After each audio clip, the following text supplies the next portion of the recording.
Motorsport Radio. Hi, I'm Jonathan Ray from the Kawasaki Racing Team. Hi, this is Nick Hamilton. Hi, I'm Jamie Chadwick. Hey everyone, I'm Bradley Smith. Hi, I'm Joanne Zarco. Hi, I'm Bradley Wright. Hi, I'm Seb Morris. Hi, I'm Dan Linfoot from Honda Racing, British Superbike Team, and this is Motorsport Radio. The Superbike Show on Motorsport Radio. Hi, I'm Ryan Vickers. Hi, I'm Ben Curry. Hi, I'm Jonathan Ray from the Kawasaki Racing Team, and you're listening to Motorsport Radio. Hello and welcome. This is another live episode of the Superbike Show. Yes, my name is Lester. Thank you very much for tuning in. And this is Motorsport Radio. If this is your first ever experience of us here, then welcome. And we are live right now on the old Facebooks, on Twitter as well. You can get in contact with us all throughout the show. We'll be reading out your fascinating, diabolical messages that we will have pleasure in reading out on tonight's show. Yes, coming up, we'll give you all the latest news that's been breaking in MotoGP. Not that you wasn't expecting it anyway for Lorenzo to return. Oh, I've already said it. So MotoGP news on the way, as well as all the latest that's been going on in BSB. Yes, just weeks before their media day for 2019, we'll bring you the latest that's been going on in the paddock over Christmas and the winter, and a little matter of the World Superbike Championship, which apparently, according to the word on the street, is going to be bigger and better than ever before. My name is Lester. Thank you very much for being with us this evening. We have an all-star panel on the show tonight. Please welcome to the Superbike Show. It is Ed Hocknell. Hello, good evening, Ed. Good evening, Lester. And welcome back, Nat Jarvis. Hello, Nat. Evening. And making his 2019 first appearance on the Superbike Show, all the way live from Scotland. So excuse the delay, the satellite delay.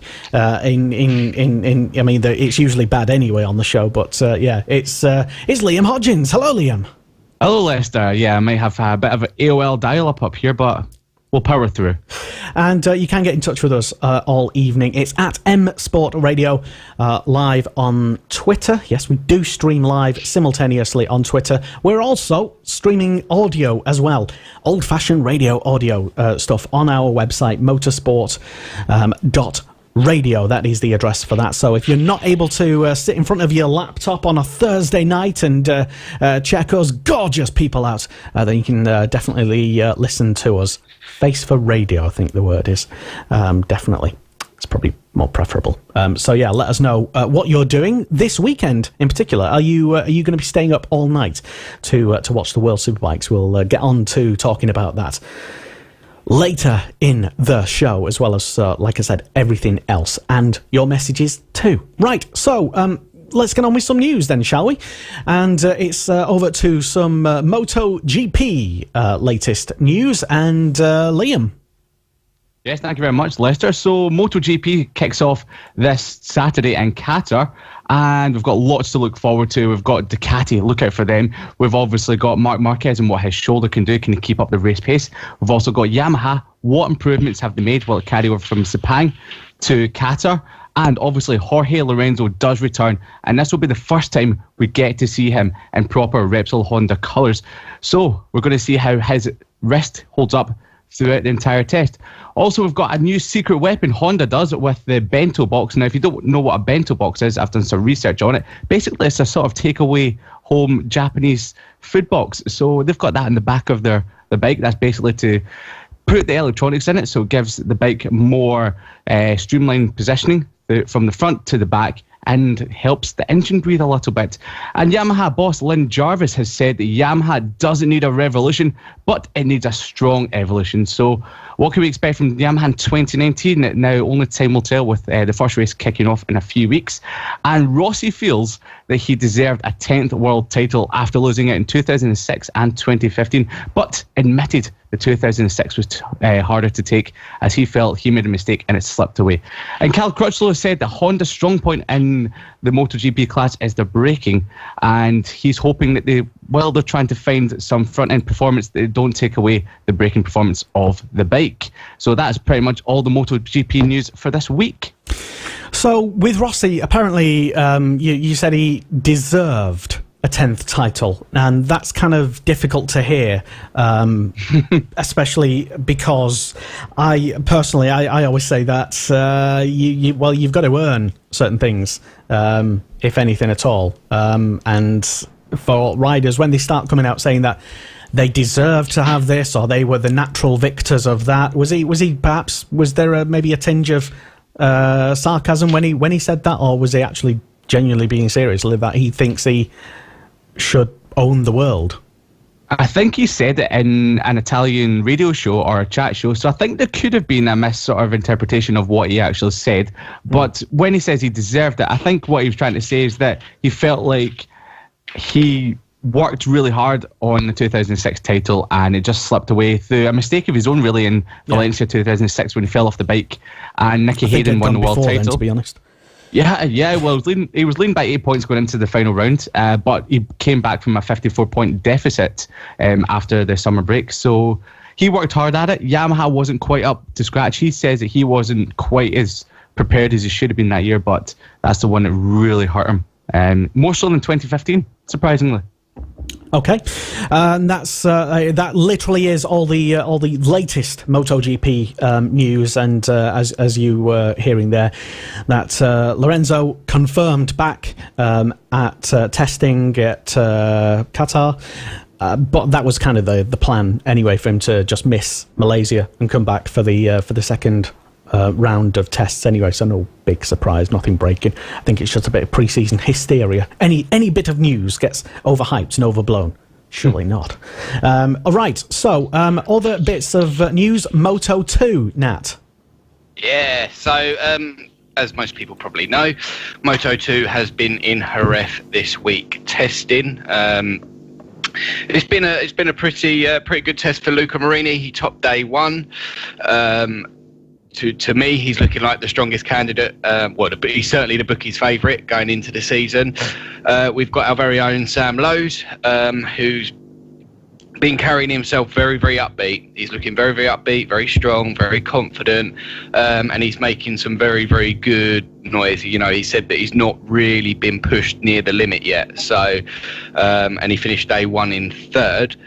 Jake Dixon is getting more comfortable with the Moto 2, although he did have a slight fall today at turn 11, but he finished the session just over a second off of Marini, which, you know, is a little bit a little bit of a margin, but it's not too bad. We've got to remember that these are completely different style of bike to the BSB bikes that he is used to.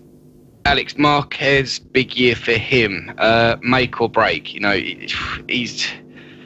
I feel like he was swung an 11th hour lifeline by Mark VDS. There's certainly, if it was me personally, there's certainly a few other riders I would have been inclined to be signing over Alex Marquez. He's been in the class now since 2015. We're now in 2019.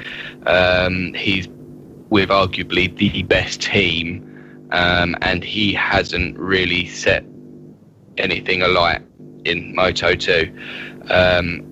The only wins he has had have all been from pole, start to finish, leading the race. So does it? I suppose that begs the question, though. Really, with Alex Marquez, it's kind of a make or break year for him, then, isn't it? It's kind of it's now or never. It's this year to make it big, yes, or do something, or go home.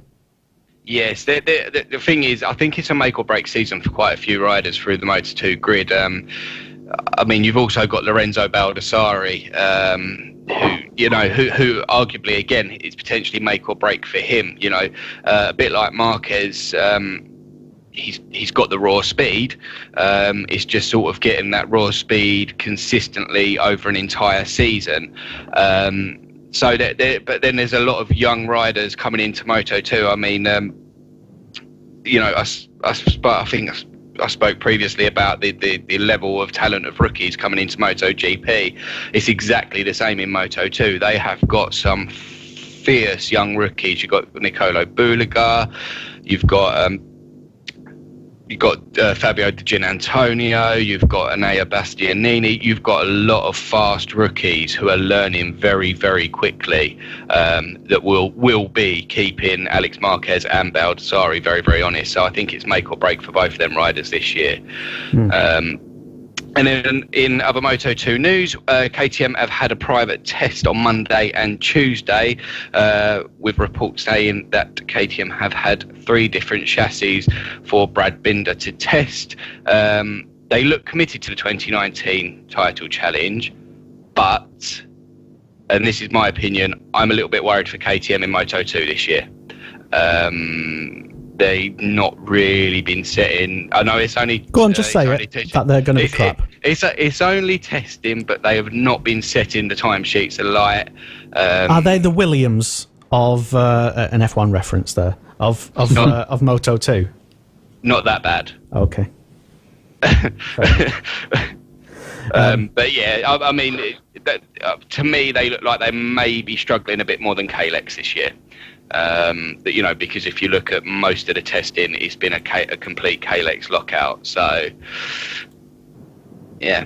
Okay, fair enough. Interesting that you call it Kalex. I've always called it Kalex, but whatever. Kalex. I'm from the south, so Kalex. No, it's just it's just I shouldn't be. I mean, what do I know about language and stuff? Anyway, you can get in touch with us this evening. We are definitely live, and just to prove that we are live, we will intermittently be having messages. We're trialling a new system here on our visual radio thing, where we'll be putting the messages on the screen, and your face and your name will be associated with it. So if you want to swear, then it's got your face on it. So there you go. But let us know either way. It's at M Sport Radio on Twitter or on Facebook, where we have just started a watch party. No idea. Sorry, kids. We'll be. What's a watch party? Apparently, everyone gets together. And I saw something like that in Amsterdam, but I don't think it's the same thing. Very few things are the same as in Amsterdam. No, and we're kind of in shop windows, aren't we? I suppose. Anyway, moving on. In that sense. Can I just mention that everything I just said about KTM, Ryan Lilly's just completely thrown me out and thrown me under the bus, because apparently Brad Binder was top this afternoon. So, yeah. We'll save that. It's only testing. Yeah. We'll edit that one, post it out. Yeah, it's not like it's live or anything. No. But get in touch if you hear any of us talking crap, and we must be corrected immediately. That is your job tonight, Internet. So especially anybody in the watch party. Whose watch party is this? I don't even know what a watch party is, to be honest. I don't even have a watch. But anyway, come to a party, didn't even bring the drink. Right, back to the bikes, and we will go on to Moto 3, and it's back to Liam. Yeah, so Moto 3 has been testing down in Jerez as well, along with Moto 2. And yesterday it was Sergio Garcia of the Estrella Galicia team that topped the session. But today it was Aaron Canet who topped the session, part of the Stella Garda Max Racing team. If you don't know what team that is, it's Max Biaggi's team, and they're going to be doing their rookie season in Moto 3 this year. So they're looking good from the off, using KTMs this year as well. John McPhee, in other news, is feeling very confident and fast. He said he hasn't been pushing too hard at all or chasing lap times. He feels confident that he should be fighting for the podium consistently this year, and believing that the new Honda engine is a massive improvement on last year. And he's been really impressed about how much Honda have upped their game. I managed to speak to John McPhee in the paddock in Valencia last year, and he was just buzzing, just couldn't wait for actually getting to become part of the SICK racing team and getting started for 2019. So look out for him this year. And in other Brit news in Moto3, it's been a pretty bad day for Tom Booth Amos. Don't know if I said that right. He found the limit of the bike, and at turn 5, So he decided to drop off it. Not destroyed it, but he only managed a few laps throughout the day when he got back on a little bit later. But he says his one lap pace isn't very good, but his consistency's there, so race pace is looking quite strong, and he should have a chance of trying the 2019 KTM engine at the Qatar test. Interesting. Okay. We do like Tom Booth Amos. He's quick young lad. Don't know how old he is. I think he might be like 17 or something, 16. No idea, to be honest. Tom, if you tuned in, let us know how old you are. Anyway, so a big hello to Heath Gunn, who's tuned in. Hello, good evening. Who was replying to a comment on our live comments from Alan Standing, who says that Shaky needs to be back in a BSB paddock. Well, he always is in the paddock, but I think you mean racing. Not to put words in your mouth, but yes, basically, I think everybody is in agreement with that, aren't we? Yeah. Absolutely. Yeah, love to see Shaky back. Yeah, back on a bike racing. Yeah, certainly. And Heath was saying after smashing himself up the way he did, he says he'd be amazed if Shaky doesn't retire. Something that I think was on maybe a few people's minds anyway. Why not, enjoy life with your family and your wife and your helicopter? I don't think he wants to. I don't think Shaky Byrne wants to leave it where he left it. I don't want to spend time with my family. Please take me away from them. I want to be back on a bike. I wouldn't mind that type of lifestyle anyway. So even if he doesn't want it, maybe I can be second in line for it. Yeah. I don't know. I can see what that's saying, because Shaky, he had the crash. It was a rather cold, miserable day at Snetterton in early May, out on his back at the backside of the track. And yeah, if anyone was seeing any of the Eurosport broadcasts of the British Superbike season during the summer, you'd have seen Shaky with his head in this massive medical cage that was there. So yeah, Shaky will definitely want to get back on the bike if he's able to and finish out on a winning high. So I think we all like to see him ultimately on the bike, have one last hurrah before calling it a day. I think he's really wanting to get back, because when there was it came out... Yeah, there was a big rumour about him potentially going to the, Oxford... effectively Moto Rapido Ducati. There was talks of an 11th hour deal at the end of last year if he got signed fit, but we will get to that when we get to the BSB news. What was you saying, Liam? Sorry, I talked over you. So yeah, I was just basically saying when it was announced Paul Bird Racing were going to have Glenn Irwin and Josh Brooks for this season, he posted on Twitter that he just seemed genuinely upset that he was kind of dropped. So I know he wasn't fully fit or anything like that. He knew that as well, but it just felt like he was planning a return at some point. Never say never, really. Talking about returns and potential returns anyway, or maybe not. Hello, Michael Howarth joined us on the live stream. Hello, good evening. If you're still tuned in, let us know what's going on, Michael. Let us know if you're not tuned in. Right. So this is the Superbike Show on Motorsport Radio. Hello and good evening. The Superbike Show on Motorsport Radio. I'm Ryan Vickers. Hi, I'm Ben Curry. Hi, I'm Jonathan Ray from the Kawasaki Racing Team, and you're listening to Motorsport Radio. Yes, and we are live this evening. Hello and welcome. My name is Lester, and we are definitely most live. Thank you very much for tuning in. Live on Facebook, live on Twitter, live pretty much everywhere, and we are taking your comments because we want to know what you've got to say about BSB, MotoGP, Moto2, Moto3, even Romano Fenati. Wow, that lit up last week. Wow, Gordon Bennett. Let's not open that can again, Lester. No, I got to go. We got way more than enough social media engagements out of that one. But yeah, so it's looking like it's going to be a fascinating 2019 season. No idea who's going to win BSB. No idea who's going to be champion in MotoGP. Maybe it'll be Marquez. Could it be a brand new challenger? Same in Moto 2 as well. Maybe it might be Jake Dixon. We cautiously suggested that he might not do it last week, but why not? Why not? Could Brad Ray put something together for 2020? A deal, maybe? Who knows? He didn't deny it when he was asked last week on this show whether he was looking to go straight into MotoGP. He didn't deny it. He just said it's going to be difficult, and yeah, it probably will be.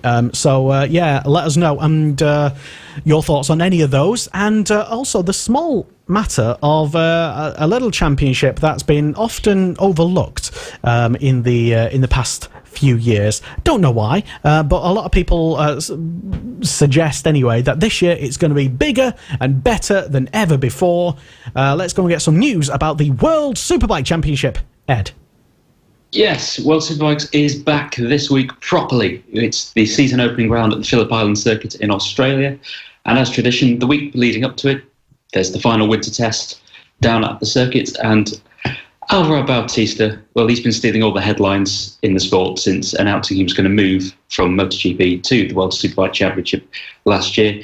He blitzed the lap record time, the unofficial one we should say, as it's only testing, not once but twice during the session to confirm he's going to be definitely one of the front runners of the new season. There was a surprise in the chasing pack who could be the next best, in that the BMW outfit, spearheaded by Tom Sykes and Marcus Reiterberger, were both incredibly competitive throughout the session. Neither bike ever outside of the top 5 on average on average pace over the long runs. Now, much was made about just having 18 riders on the grid for this season. Boom. Was it too small? We're going to have at least one wild card this weekend, though, to take us up to the dizzy number of 19. It's Australian Superbike champion Troy Herfoss. It's tradition at the Aussie round that the Aussie Superbike champion gets to show his stuff against the world's finest. So Troy Herfoss is definitely on the grid. There's still been talk this week that maybe a certain Troy Bayliss is trying to get a last-minute deal put together. We may not know that until that would be a very late deal. It would be. It's not impossible because the Australian Superbikes run alongside the World Superbike events, so potentially all they need to do is get the appropriate paperwork signed off and he can race in the Superbike class, as could former BSB racer Josh Waters, who has been back down in Australia for the last few years. Potentially 3 wild cards for this week. Troy Herfoss at the moment is the only confirmed one, so we will likely know how many will be in the small hours of tomorrow morning, in about 5 hours' time when they head out for practice to start the season in earnest. Now, there's been some quiet confidence coming out from the Yamaha camp, particularly the Pata Yamaha camp this year. They've not been going anywhere near the headline lap times over single runs at all throughout testing. They've been focusing on securing their race setup on their R1 bikes as well as they can. Both Alex Lowe's and Michael van der Mark believe they've got the bikes about as good as they can get them now. And they're a lot more confident from how they finished the end of last season, believing the team have made a real step forward. It helps that Yamaha now have a fully dedicated European race factory based in Spain for this year, and the addition of 2 extra factory-supported machines from the GRT team that have moved up from World Supersports into Superbikes for this year, spearheaded by Marco Melandri, who's moved across from Ducati to take the reins there, and alongside the World Supersport champion Sandro Cortese. Cortese has spent the winter just getting used to the bike, dialing himself in, making the adjustments from the intermediate class to the Premier class, as it were. Marco Melandri has looked pretty fast from the word go, it must be said. So there could be a whole host of names fighting for the podium places and the win from this weekend. It's not going to be like last year where you could make a safe bet as to who would win that race, or at least you could predict the podium pretty safely. Any of Ducati, Kawasaki, BMW and Yamaha 8 teams, that's 4 factory teams, because Yamaha have 2. That means there's 10 bikes, potentially 10 riders that will be fighting out for those podium places at the front. People made comparisons with it going back to the glory days of the late 90s and the early 2000s with this sport. And to be honest, I know we mustn't get too carried away. It's only testing that we have to go on from this year so far, but it does look like we are in for an absolute cracker for this season. Yeah, I think we've been saying that, well, we, as in the people who want World Superbikes to be, I suppose, whatever it was whenever they were younger, as in better. But we've been generally saying the sort of same thing for the last sort of two seasons, haven't we? Oh, yes, definitely 2 seasons. It's difficult to know what went wrong. I suppose Kawasaki, their decision ultimately to withdraw from MotoGP, 10 years ago now, has proved to have been the correct one from their point of view, as they've taken the championship by storm. Since 2013, they have won all but one of the World Championships. Only in 2014 were they beaten to the crown by Aprilia, I believe, off the top of my head. So they have been the de facto force in World Superbikes. Ducati, though, this year have really ramped up their chance to get what they regard the World Superbike crown as their crown back. They have the richest history out of all teams in Superbikes.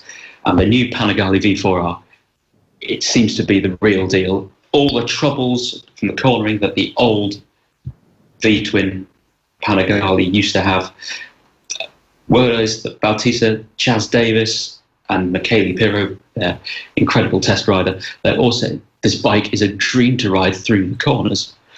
Now, if you look at the map of Phillip Island for this year, they don't have particularly long straights. They've got plenty of medium and fast speed corners to get your hands around. Ducati are quietly confident that Bautista's 1 lap pace is going to be very easily converted into a race lap result as well this year.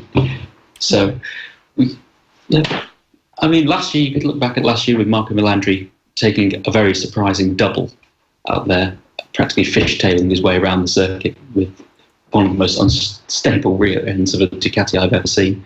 So Ducati have good form around the circuit at Phillip Island.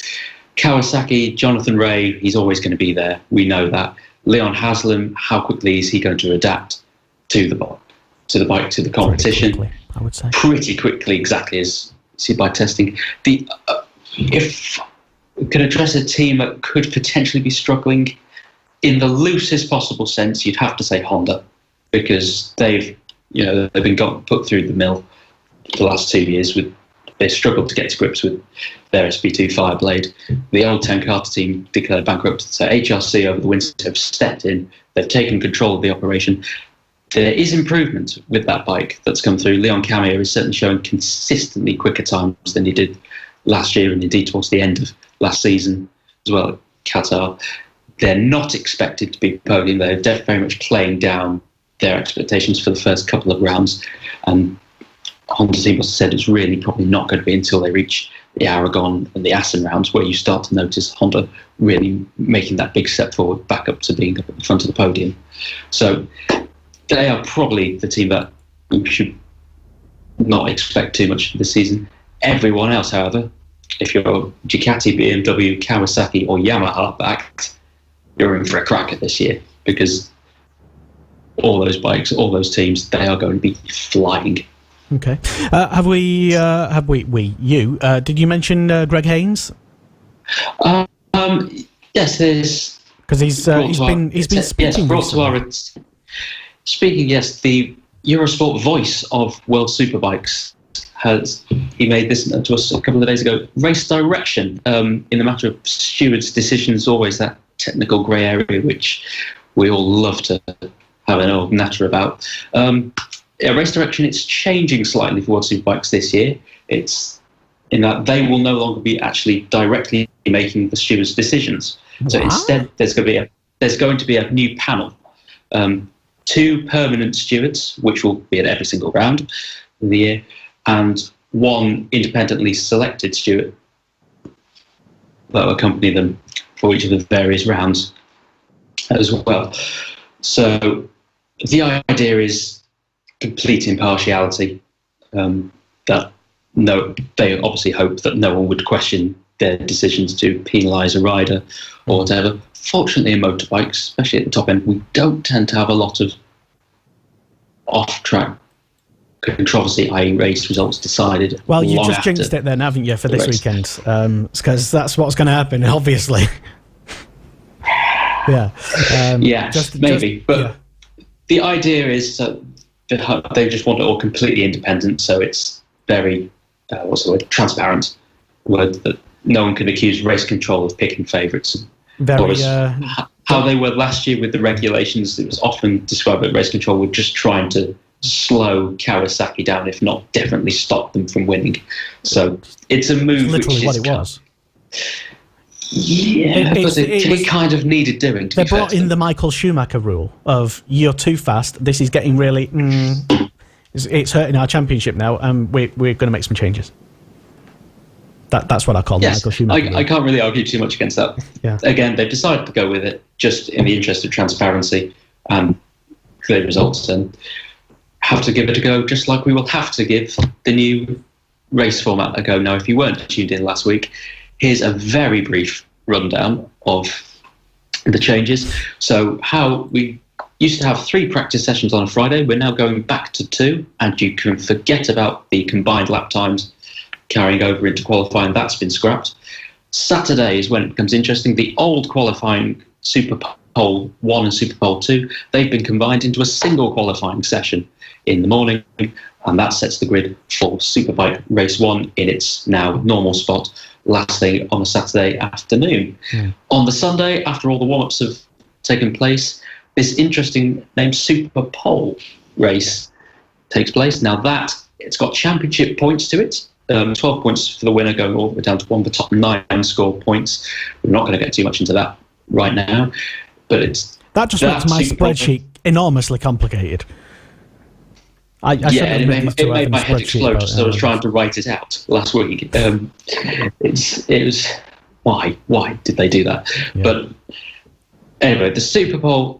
So the Superbike Race 1 sets the grid for Super Pole Race, and the results of Super Pole Race set the grid for Superbike Race 2, which is being carried on back to its original position as the final event of the day. Fair enough. Are we all in agreement that is? I'm kind of pressuring you into agreeing to it, but you don't have to.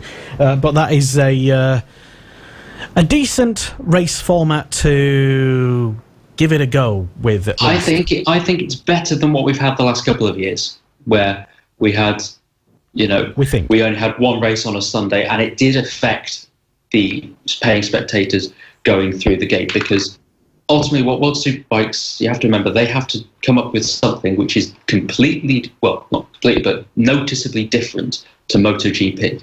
Now, in the good old days, as people like to hark back for that, which we usually agree is the 1990s, they could have had the same format of MotoGP, and it wouldn't have been a problem, because World Superbikes was the production 4-stroke championship. Grand Prix racing was there back then 2 strokes. So, but now, of course, as they're both running 4-stroke machinery, they've got to keep doing things differently. And 2 races on the Sunday. Ideally, the 2 feature races was perhaps what the British fans wanted over here. The traditionals, TV companies who broadcast, they were rather happy with the audience figures they were getting for having a big race on a Saturday and a big race on the Sunday. So the compromise is, we'll give you 3 races over the weekend. The feature races will stay in the slot as they were at the end of last season, and the Super Pole race will come in as a sprint race, effectively, to start the racing off after all the warm-ups. Did you get that, kids? No? Well, never mind. I tried to explain. I think it could be done a little bit differently. Now, I think maybe the Super Pole race could be done on a Saturday, and that could be acted as the qualifying. Now, have the grid set up in championship order, have a small sprint, and then have your 2 feature races on the Sunday like it used to be, because I definitely preferred that format. Yeah, and we discussed in great length last week, didn't we, about that. That's certainly how I would have done it later. I think people are underestimating the power of this Super Pole race. I think people It is going to be a frantic I'll tell you what, someone could win the championship this year without actually technically winning a race, because there is that many points up for grabs in a Super Bowl race. So I wouldn't underestimate how many points are up for grabs, how much that can actually sway the championship, and how much interest it may well pick up. So, although, yeah, wasn't I right in the actual Super Bowl race itself? Isn't how many? Is it like? And 12 I was points. Yeah, but the amount of laps, or is it going off time? I was listening to what Greg was saying the other day. It's a 10. The Super Bowl race is a 10-lap. 10-lap event. All the race. circuits, it's a blanket 10-lap event. What if there's a safety car? We haven't had one of those for years. Yeah, but might happen. No safety car in World Superbikes. It's just British Superbikes. Yeah, British Superbikes is the only series that runs safety car. Yeah. Worlds and MotoGP don't. They just red flag if they have to. Yeah. Which is very rare. Well, what I'm thinking, like, what if, because it's only like it's meant to be, it's obviously designed to be a 10-lap dash or a sprint, or a super. I would imagine, Les, that they have a certain number. Say they need 6 laps. What if they had to red flag it on lap 5? Would they continue with that, or would they have 2 lots of super? Well, to be honest, they're probably going to have flexibility in the schedule that if they had to red flag it after 3, 4, 5 laps, that they would probably then just do a full restart, because why not? If they have the flexibility on the timetable and the TV times, then I don't see there being much of an issue with them doing a full race restart and from 0 to 10. Or 0 to 7, or whatever. But to get around the problems, and we see it a lot in BSB as well, when usually it's in bad weather conditions, when they throw the red flag out in BSB, the race direction will wait as long as they possibly can before putting it out, because they don't really want to restart the race once they put the red flag out. So saying they probably have a lap total in mind, to say 6 completed laps, and then they will award the points. So they would wait to get those 6 laps done before throwing the red flag out, declare the race result. If there's flexibility in the time, like Nat said, yes, they would probably try and do a complete rerun, and as it's only 10 laps, it shouldn't technically be too much of a problem. The alternative is half points, I would imagine, going down if they can't restart from half race distance, which could have a big impact, because that would mean there's only... that would mean there was only 6 points up for grabs. Off the top of my head for the Super Bowl race winner. So, yeah, I mean, I'm just having a quick look at some of the comments flooding in on our watch party, and I agree with what Rory Hurd has said, and which was replying to, I think, what I said earlier, in that yes, you do need a spreadsheet to explain all of this better. Which is why I've got a spreadsheet to keep track of everything, because not much stays in my little brain. So yeah.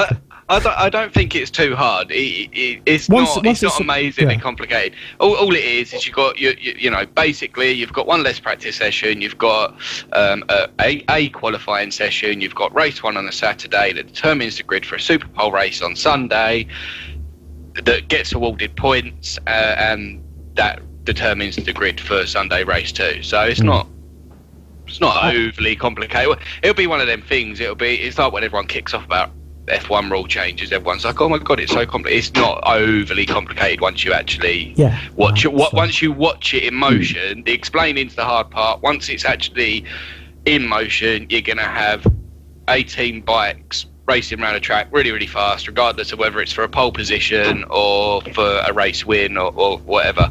So the bottom line is we're going to get 3 good races over a weekend, and I think once that's in action, I think a lot of people actually quite like the idea. That's just my personal feeling. I think go on. I think coming back to the Super Bowl race, we probably will see a lot more red flags in that race in particular, because you will have so many riders that won't really have a chance of winning the main races, try even harder and super try desperate. and come to. Yeah, there will be, and I think it was Alex Lowe's pointed that out in a comment a few weeks ago, that there will be so many more people trying that much harder to maybe come from a long way back and put up the inside of Jonathan Ray, for example, in a desperate attempt to try and take the lead of a race. And you will maybe see a lot more pile-ups going into turn 1 at the start of a race. It could be a recipe for disaster, But one thing we probably can look forward to is 10 laps will be great fun to watch. I was going to say, though, is it not like... this sounds really bad, but I'm just going to say it anyway because Leicester made a comment last week, which is far worse than what I'm about to say. So... What did I say? I didn't say anything. No, I'm not. No, I'm not stooping that low. No, I'm not stooping that low. Right. You know, people. You say that there's potentially going to be a little bit more carnage in this Super Pole race. Now, if everyone deep down is being honest, everyone loves a good elbow to elbow race, but a lot of people actually go trackside to watch a few blokes slide down the road and watch their £1 million motorbike be absolutely destroyed in the gravel. So again, that might actually boost the entertainment value. Obviously, no one wants to see a rider go down and get hurt, but people do watch. Throw a few pigeons on and seagulls here and there, spice things up. Well, you know he's not on track. Yeah. Maybe that's what led to him having all the surgery. He's had Botox this week, hasn't he? I don't know. But teeth whitening, I've heard. Incidentally, though, I did find out, having done a very deep Google search, and I'm still suffering the effects of Googling Iannone, that it's not actually the first time he's had cosmetic surgery. He had plastic surgery on at least one other occasion that I was able to find on Google back in 2012 when he had a nose job. Why does this not surprise me? For, at the time, what he claimed was to aid his breathing. Although, if you look at before and after, that nose is definitely straighter afterwards. Did he get punched by Paul Espargaro again? Is that what happened? Who knows? But as much as I think we stoked a lot of fires on the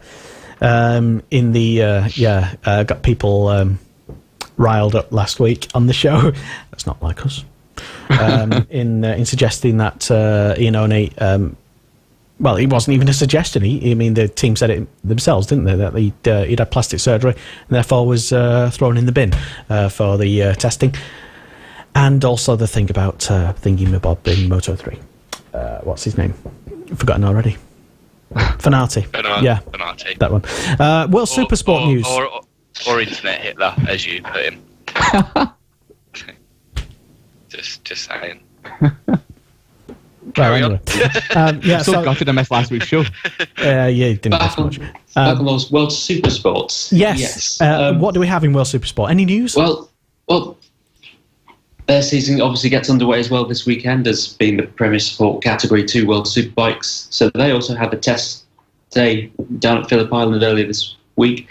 And it was Randy Krummenacher who led the final day of testing. He kind of bolted from nowhere after being mid-pack for most of the 2 days of testing, presumably sorting out heavy fuel runs and whatnot. Done there before sticking a blistering final lap. He led the way ahead of the sole MV Augusta in the World Superbike paddock of Rafael De Rosa, who's out this year. Now, there is some big news coming for Sunday's race. If you're really keen on watching World Supersport, it is a fantastic series, so I thoroughly recommend you do. There's going to be a pit stop on Sunday's race because Pirelli have brought the new tyres across the board. The super sport bikes have reacted a little bit weirdly to them, into the extent that they brought the wrong tyres. It's not that. It could be that. It's Pirelli have been very hush-hush. The teams haven't actually exactly said what the problem is, other than we're not confident these tyres can last the race distance. So if you're watching MotoGP in 2013 or World Superbikes last year, how it goes about, the race distance has been shortened. Originally it was going to be 20 laps for Supersport. It's now down to 16. And that means there's a mandatory pit stop window between lap 8 and lap 10, where you come in and switch from, you don't switch bikes in World Superbikes. I'll get right. You take in the back, you change your wheels in World Supersports and World Superbikes, and then you go back out. So that's how the pit stop procedure will work. So just to repeat that again, did you say that you... Yeah, there's no bike change. Okay. In World Supersports. So it's if you've ever seen the Isle of Man TT pit stop, so that's exactly what's going to happen, only without the refueling. So it's a genuine sort of... It's a genuine car-style, F1-style pit stop. Yeah, only it'll take about 35 seconds in total if you're changing both wheels. So I bet Marc Marquez is glad he's not racing. It should be between 8 and 10 sounds really familiar. Yes, it's but well beside anyone who tries to sneak in on lap 11. In other words, so there's that. There's also a number of rookies into the class this year. 2 are coming over from the Grand Prix paddock. One from Moto3, Gilles Danilo has come over, and from Moto2, Isaac Vinales joins after his career somewhat stagnated over in Moto2 the last 3 years, never really quite gelling on the old 600 cc's over there. So he's chanced to look at the 600 cc's over here, but he's switched from Honda engine to Yamaha machinery for this year. 2 riders who made their debuts last year but are making their full-time debuts this year, as it were, Australian Tom Taparis and Italian Alfonso Coppola are also on the grid, and straight up from World Supersport 300 after coming on strong in the final couple of rounds of it is 22-year-old Maria Herrera from Spain. She's moved up, making her bow in the intermediate category this year. She's with the MS Racing Yamaha team for this year, which are factory supported by the Yamaha European race factory, so they believe she has potential to go all the way up actually into World Superbikes as well, and she has plenty of experience on the 1000cc bikes and 600s over the last couple of years, racing in the CEV competitions and other top domestic competitions across France and Spain this couple of years, so she's no stranger to the bigger bikes. I believe that is all of the Supersport news. Boom. Serious question then. Is World Supersport, is it dead? No, absolutely not. I mean, anyone who watched the season finale last year in Qatar, brilliant. So it's not lost its appeal? No, I don't think it has. The manufacturer, admittedly, it was falling into almost a bit of a World Superbike trap last year with Yamaha dominating the Supersport scene. However, Kawasaki this year have brought out a brand new Supersport machine. MV Agusta have tweaked their 765 triple cylinder machine, and that's allowed into renewing their efforts. Honda, I was speaking to people who were at Motorcycle Live over just casually about, is a new 600 CBR on the way? It is, apparently it's in the works. They're trying to get it homologated later for this year, but certainly for 2020 it's going to be out. So Honda are very much still interested in the championship. So manufacturers picking up. There's a wealth of talent actually in the Supersport grid as well. So very good. So yes, it's, I think, whereas, would it be fair to say Moto2, the last couple of years, it's had a reputation of being a bit processional. After the first lap of all the swap and changes, the carnage be over. Wait. I'm just going to throw Austria last year in there. That's a one-off, though, isn't it? So consistently over the last couple of years, it's been a bit processional. World Supersports has been edge of your seat stuff for the last couple of years. Its only real issue was you had hundreds of people on a Yamaha because that was the only bike to be on. It's now changing back with the other manufacturers taking another go at it this year. So I think World Supersports, it's going to be a fantastic championship for this season. So there, you're told. There's been, let's say, some lively debates going on in our watch party, whatever it's called. It shows how much I'm down with the kids with all the Facebook new stuff, and apparently we are still streaming. Yes, we are definitely. Hello to Niall Roberts, Niall, who's been involved in a lively debate with Alan and a few other people. Basically, yes, we like a good debate from time to time. Yes, I was going to say something else. Certainly. So yeah, you can join the conversation on the Superbike Show right now on Motorsport Radio. It's at M Sport Radio on Twitter, where we are streaming right now live. Give us a retweet on there. Facebook, it's Motorsport Radio Facebook, and in selected Facebook groups as well, i.e. every single one I can possibly share it with. Before we go off there. And also on motorsport.radio as well. This is the Superbike Show. My name is Lester. We've got Ed Hocknell here. We've got Nat Jarvis here. And we also have Liam Hodgins as well. And the debate continues. The Superbike Show on Motorsport Radio. I'm Ryan Vickers. Hi, I'm Ben Curry. Hi, I'm Jonathan Ray from the Kawasaki Racing Team, and you're listening to Motorsport Radio. Yes, certainly, and you can. Well, I suppose we've been searching around for a big topic of discussion tonight, because we were usually when we're planning a show of an evening, we usually think, well, what's going to be our big debate? I don't think we need one this evening, to be honest, because it's all kicking off organically, I suppose, which is good to see, I suppose. And why not? Why not have a big argument about World Superbikes? Because, as Ed said, it is back and potentially going to rival your memories from whenever you were young back in the 90s, as being the go-to, let's say, best era. Don't know, would we say that? Anyway, so yeah, we're continuing the debate on the Superbike Show, and we're not even an hour into the show yet. Loads more still to come, including a big BSB roundup and a preview as well for the season ahead, and also some road racing news as well, and road racing debates, plus your reactions to whatever nonsense we've been spouting as well here on the show. Joining us for this year, you might also be tuned in for the first time in 2019 thinking, where the hell is Kiko? Who's Kiko? Exactly, yeah, he's gone already. But Kiko has ascended over to Dorna. He's got a nice little job over there, I think licking envelopes or something, or something, whatever he's doing. No, he's I hear he's working in the media team at World Superbikes, amazingly enough. So yeah, ironic, for regular listeners of the show. And so there you go, Kiko. That's what he's doing usually, and he will be up all night monitoring all these sessions, because that is now his job. We would tried to get rid of him ages ago, but now we've actually got a reason for doing it, to be honest, because he's got a better job with Dorna over there in that Spain, in the Europes.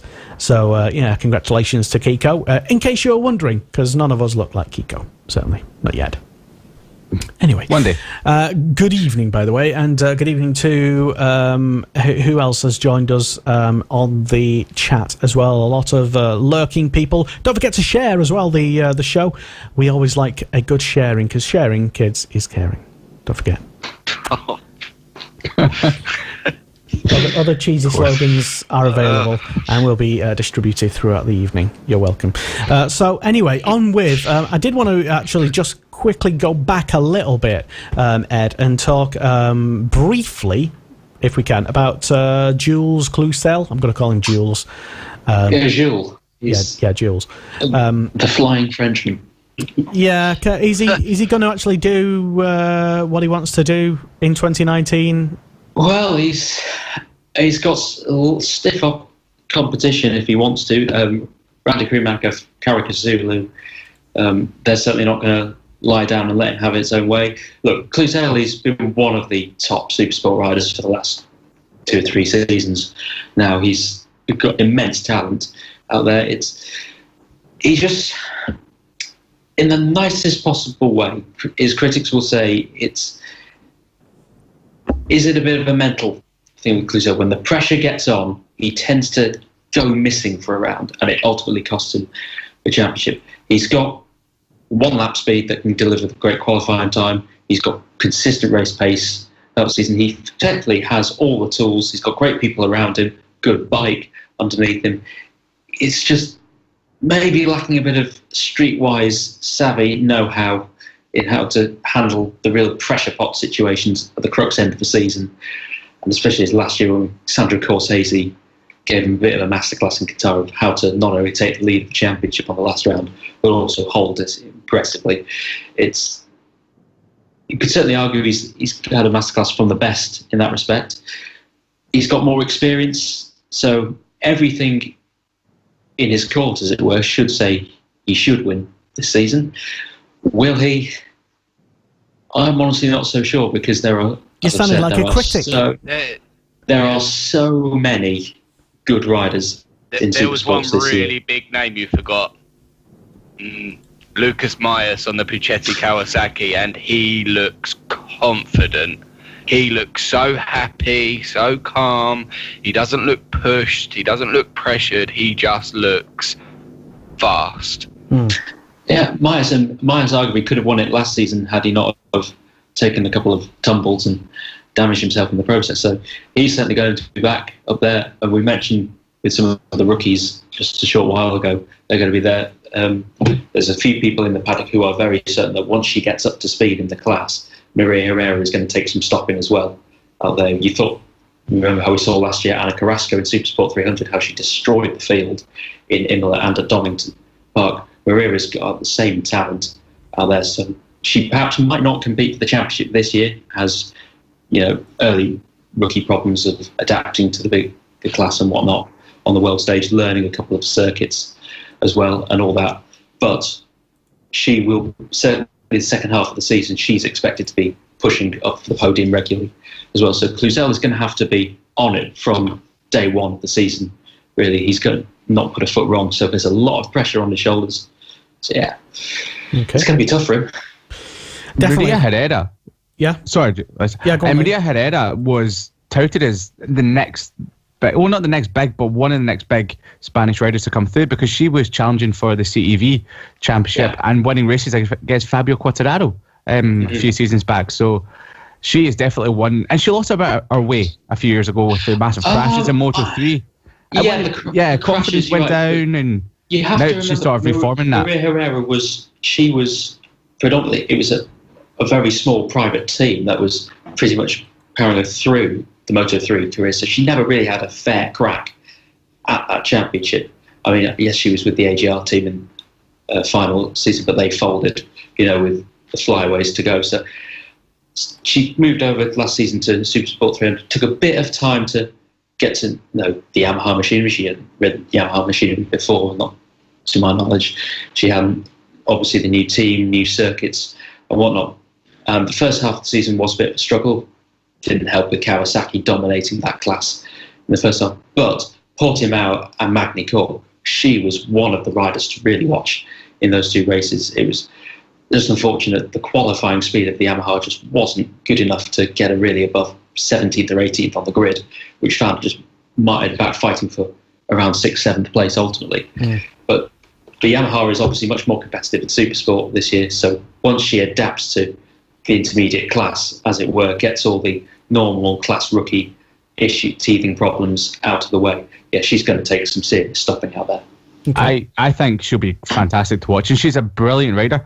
She's also doing the Moto E this year, so she's splitting her time in World Supersport with Moto E, so she's committed. And she's one with actually nothing to lose by doing that, because what she's riding there, it's not really a question of, but it's an electric engine rather than a petrol engine. That doesn't really matter. It's the weight of the bike, the size of the bike, the bigger. She is getting experience on much bigger bikes, and she's knocking on the door and saying, come on, guys, I'm good enough to go for superbikes here, or maybe even a return to the Grand Prix paddock on the bigger bikes in the future. So I suppose we'll just have to wait and see, really, and fingers crossed to Maria and to Jules as well. Sure. So let us know if you have any passionate opinions on them, their riders that we've just been talking about. If you think Cluzel can do it this year, or anybody else. Are you going to actually put your money where your mouth is and have an actual bet on it, or maybe on the maybe this weekend or on World Superbikes on the title? Either or maybe any of them. If you just like losing your money, then let us know. We want to know, basically, if you've got a top tip for this weekend. Big hello, by the way, to Luke Hedger, who's joined and is tuned into the show right now, live. Hello, Luke. He's thinking. They're talking about Stuart Gibbs, hello, good evening. And who else joined as well? Hello to Lance Burney. Sorry if I've said your name wrong, Lance. Everyone knows I'm terrible at saying names, so apologies. No offence, but yeah, you can get in touch with us or just talk amongst yourself if you want on our watch party, whatever that is on the Facebooks anyway. Carol Armstrong has been on as she said that she'd love Cluzel to win this season. So he's stacking up the fans, I would say. Also as well, I saw a comment that I wanted to actually mention about BSB actually, but I've lost it. There we go. Andrew Hall, hello. I'm totally prepared. Don't worry. He says Andrew, shout out to Jones Dorling Racing Team this year in the BSB paddock with 4 riders in stock 1000 and 2 in 600 as well. Yeah, big up to those guys. And talking about the BSB paddock, it's so smooth, aren't we? So smooth. It's almost like we planned it.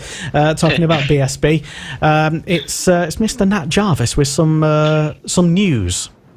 Yes, right. I am going to start by apologising if it looks like I'm reading notes, because I am reading notes. So, I also have to thank my very good friend Ryan Lilly, who has helped me out with all of this. So, fantastic. Thank you, Ryan. So he's wrote all your notes, have you? He's not wrote them all. He's just helped me out with sourcing some stuff. So, yeah, basically. basically. So what's new in BSB? Because I've been totally asleep since winter. Yeah, I think the thing we need to start with is the grid, because it is completely shaken up. The 3 of the biggest teams have completely new rider lineups. Pretty much all the big teams have at least one rider change in it. So we have, for Paul Bird Motorsport, we have, of course, Josh Brooks, the biggest shock. Not. And he's joined by Aprilia MotoGP refugee Scott Redding, who will be looking to challenge for the title from the off. So that's a completely new rider lineup. We have at Quattro Plant JG Speedfit Kawasaki, Glenn Irwin and Ben Curry. Honda Racing have Xavi Foray, who came over from the Barney Racing team in World Superbikes last year, and of course Andrew Irwin, who stood in for the injured Shaky Byrne last year. Tyco BMW have stuck with Christian Idden, and joining him is the Stock 1000 champion Keith Farmer, who stays with Tyco BMW, of course, but just moves up to the Superbike class. McCann's Yamaha is the first of the ex-Honda Racing boys, who is Jason O'Halloran, will be joining Taz McKenzie. Little Taz. He'll be joining Little Taz on the Yamaha, and he's showing some very, very good vibes with the Yamaha. Bill Bass at Suzuki, of course, is Brad Ray, and he is joined by World Supersport refugee Luke Stapleford. Smith's Racing has got Peter Hickman and, of course, James Ellison, who was number 11 last year because he changed from 2017 to 2018. He went from 77 to 11 to support his good friend who is heavily tied in with the 11 Degrees clothing brand, and he was returning back to 77 this year. And Tag Racing, you have Dan Linford, Sean Winfield, and the RAF regular and reserves. We have Ryan Vickers. We of course have a new team, Bricks Ducati, which Sylvain Barrio will be riding for. We have Oxford Racing Ducati, which was Moto Rapido Ducati. Of course, that is Tommy Bridewell, after he stood in mid-season last year and done a fantastic job. WD-40 have promoted Claudio Corti, ex-Moto GP CRT rider, from the Stock 1000 class into the Superbike class, and Gearlink Kawasaki will be having Fraser Rogers. So there's a few names in there that I have missed, but they are the main changes on the grid for BSB this year. So it has been really, really busy winter. I'm just sort of getting my head around where to start. Start at the beginning. So obviously we touched on Shane Byrne earlier. Another injured rider, of course, was Josh Brooks. So Shaky Byrne's return isn't looking likely imminently. His last check at the hospital, he was...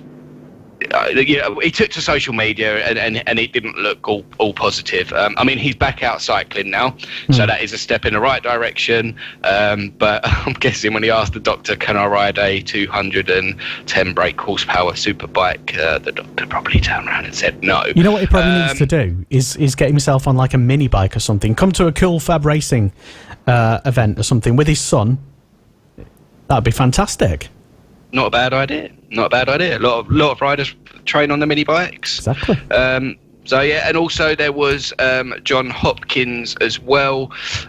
He took to publicly announced the extent of his injuries, saying that he's not 100%. In the last sort of 6 months, his recovery has stalled. He wants to come back racing, and he did say at the end of this sort of public thingy that he will be making a decision regarding his future by the end of the year. So that tells me if his recovery doesn't improve drastically by mid-season, he will probably be announcing his retirement from competitive racing.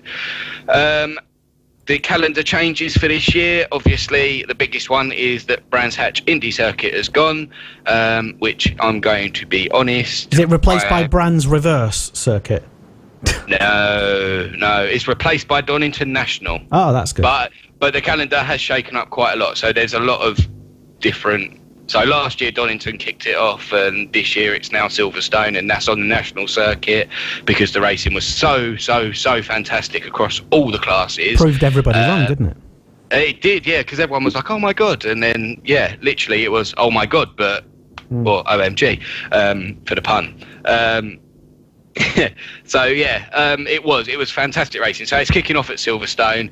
It will be ending at Brands in October as usual. They are keeping the other Brands Hatch Big Summer Bash at Brands. So they're keeping that event. They have just taken out the Indy Circuit and replaced it with Donington. I know that there are some other tweaks with the calendar, but I can't remember them off the top of my head. McCann's Yamaha, Honda, JG Speed Fit, and the RAF regular reserve teams have all been testing in various locations. Of course, Scott Redding got his first taste of the new Ducati V4R on board the Aruba.it racing Ducati that was in Jerez in November. His body language was very, very positive. He looked very, very happy. He looks like he's in a very, very good headspace at the moment. So although he knows not a lot of the British tracks, I would say he is potentially a championship favourite. We have had a few bike reveals as well. McCams have revealed their brand new livery, as have JG Speed or Quattro plant JG Speed Fit Kawasaki as it is now. Does it look exactly the same?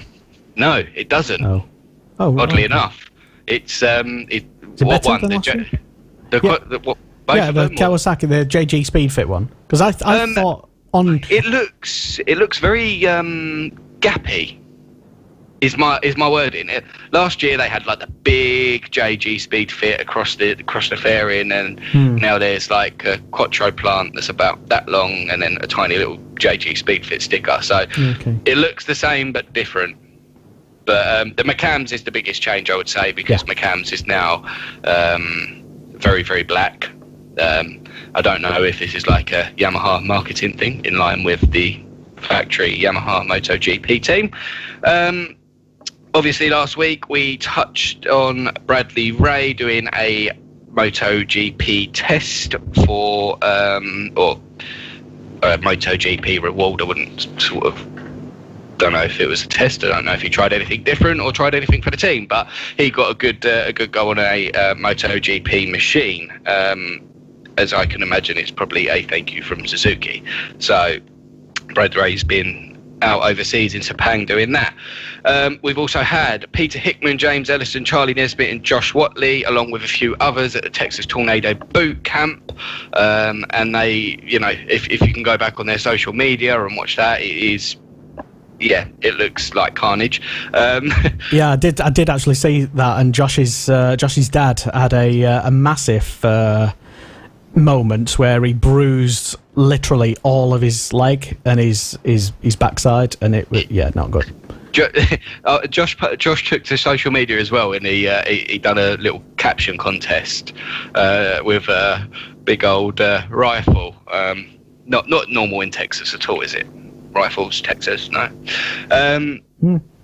So, also coming on to the support classes news. So, Sam Wilford has been out in Jerez testing Jorge Navarro's ex-Moto2 bike, getting ready for his GP2 title charge.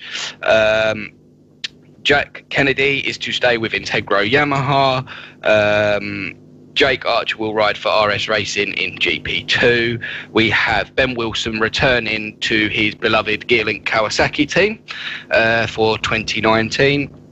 And my favourite bit of news has to be the Superstock news this year, because it is an almighty field in the British Superstock 1000. It is I'm calling it the All-Star Superstock 1000 class this year, because there is a lot of very, very big names.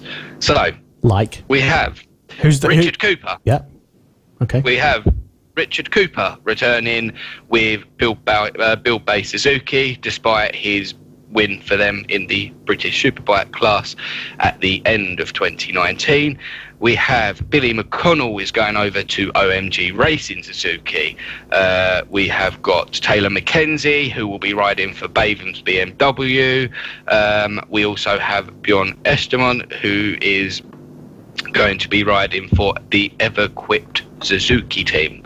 So that was quite hard not to say Ever-Equipped Yamaha then, but Ever-Equipped Suzuki in the Superstock 1000. Andy Reid will be with Tyco BMW, and Tom Neve will be riding for Honda Racing Superstock 1000 this year. So as I said, it is a very, very, very all-star grid this year for the Superstock 1000. I noticed as well with there was a good couple of announcements just in the last week or so with 600 as well.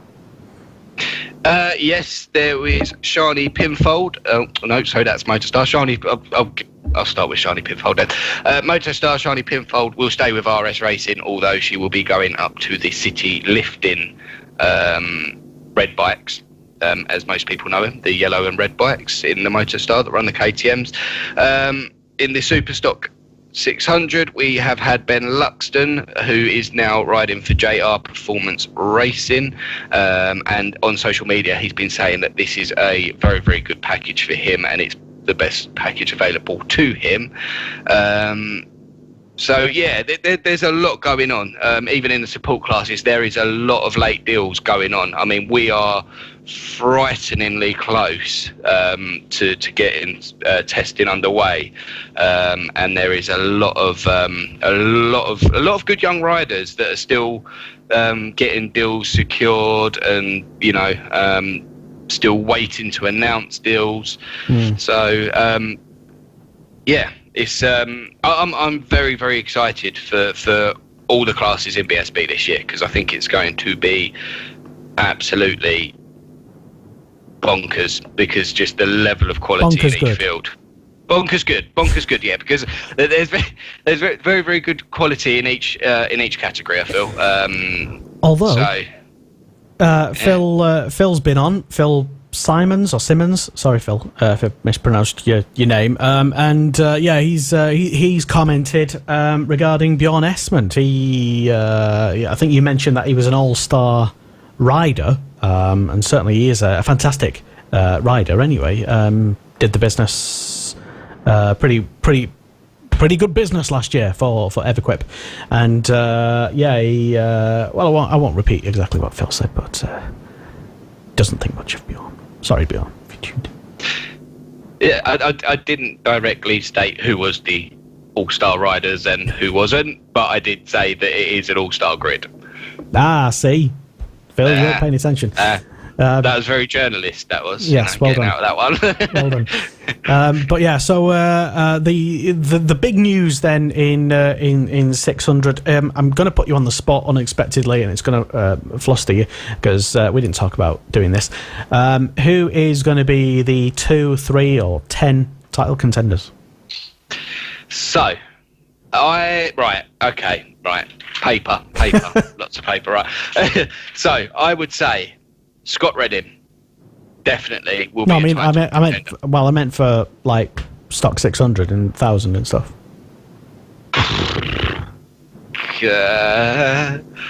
Stock 6, I wouldn't be able to say, to be honest. If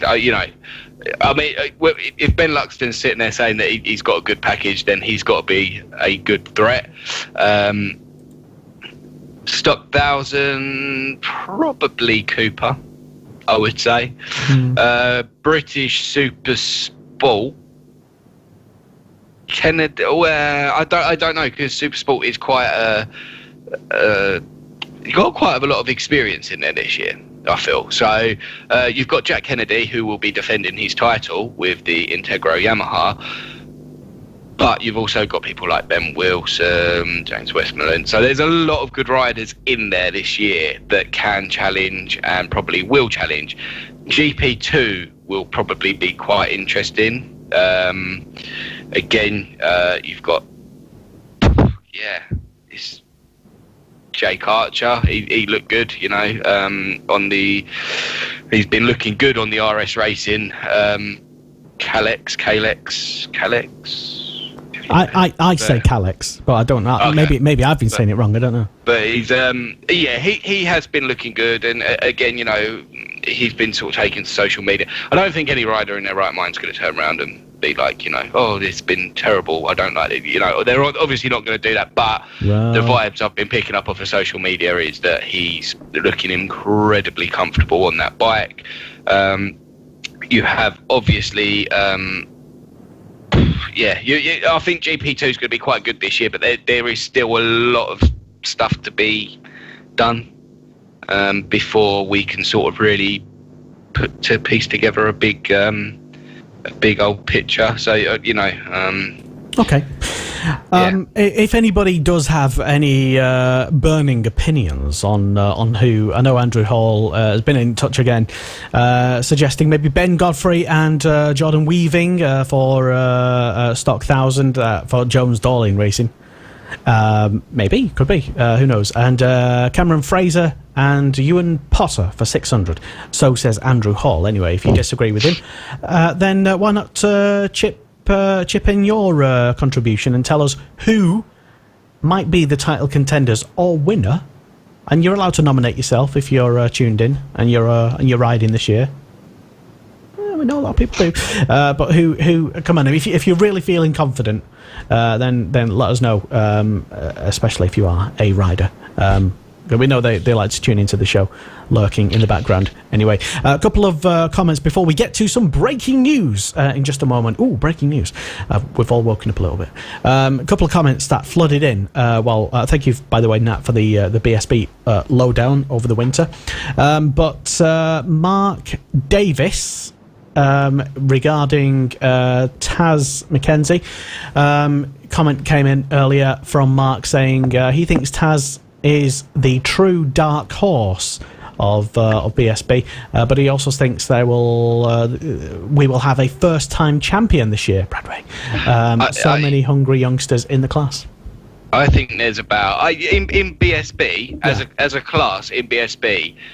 There's 4 or 5 dark horses this year.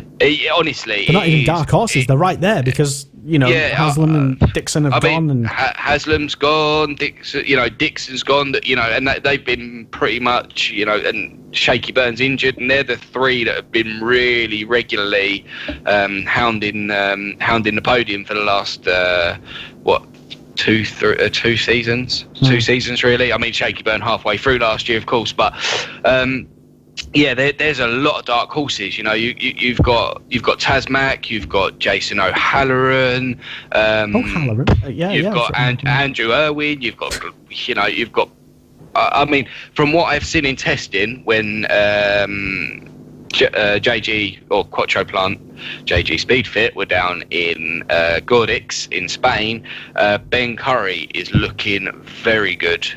He has been keeping Glenn honest from what I've been hearing. So, Ben Curry could be. That's a good team. That one. That is a strong team. That is a strong team. I think out of the entire movement of the grid, I think that's probably one of the most underestimated teams as well. I don't think anyone's expecting too much from them, but I think at the same time they're going to do great. Yeah, sorry to talk over you. I know that's not good, but the whole team is almost like the whole team itself is an underdog team this year, even though they are the champions. Yeah. But because Mossy's gone and Haslam's gone as well, what they've brought in are two fantastic young riders who are eager to prove themselves. Can I just say, I actually did forget that, I forgot to shout out that Luke Mossy and Josh Elliott are both riding for OMG Suzuki, which is another big change. Yeah. So, talking about OMG, by the way, or the former rider from OMG from last year, Mark's been in touch again and asking, does anyone know what is happening with Gino Ray, Gino from last year? At the moment, he's doing a lot of rider coaching.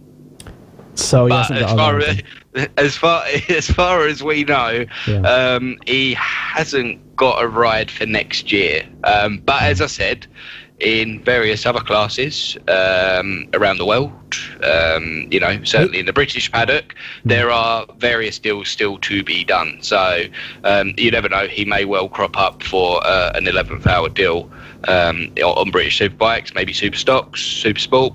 Who knows? So there's a lot of 11th hour deals going on at the moment. So he could be one of those. Yeah, stay tuned. He could be. All right, this is the Superbike Show on Motorsport Radio. Thank you very much for tuning in. And we are still very much live. And we have some breaking news next. The Superbike Show on Motorsport Radio. I'm Ryan Vickers. Hi, I'm Ben Curry. Hi, I'm Jonathan Ray from the Kawasaki Racing Team, and you're listening to Motorsport Radio. Yeah, big breaking news in the last hour or so, I suppose, regarding MotoGP. And Liam, what have you got for us? Tell us what's been announced and why it's so important. Yeah, so this is massive news. Basically, Indonesia have signed a 3-year deal to host the MotoGP from 2021 to 2023. So the new venue is going to be constructed in the Mandalika, I hope I've got that right, area of the island of Lombok.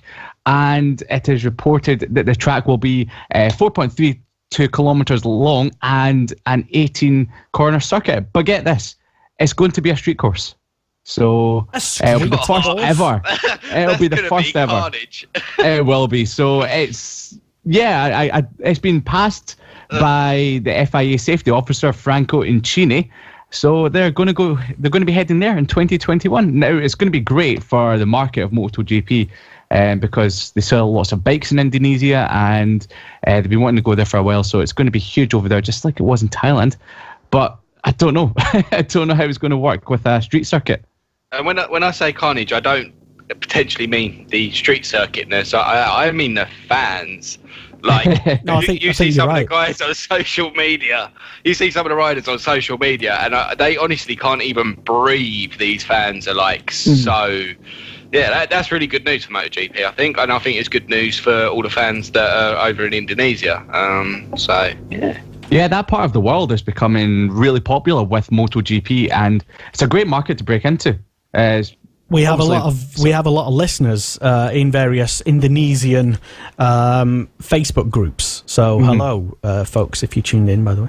One thing I will want to point out is that MotoGP currently runs at 19 rounds, and with next year, the Kimi ring and Finland is going to be on the calendar, so that's going to take up to 20.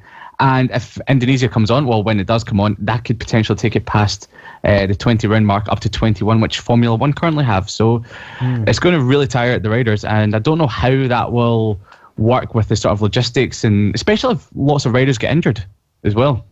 I was going to ask if I was actually going to sit there and ask you if you found out if that meant that Finland wasn't going to happen, but clearly it is. So yeah, so I'm buzzing for that one. Yeah. I'm looking forward to it. I love new races anyway. I don't think there's anything as a motorcycle racing fan. There's nothing quite like watching the best bikes in the world rolling out on a brand new bit of tarmac. I think it's really exciting when you get sort of a few new races on the calendar. Yeah, absolutely. And I think the track in Indonesia is really going to wake up the MotoGP boys when they go, and girls, when they ride around the track.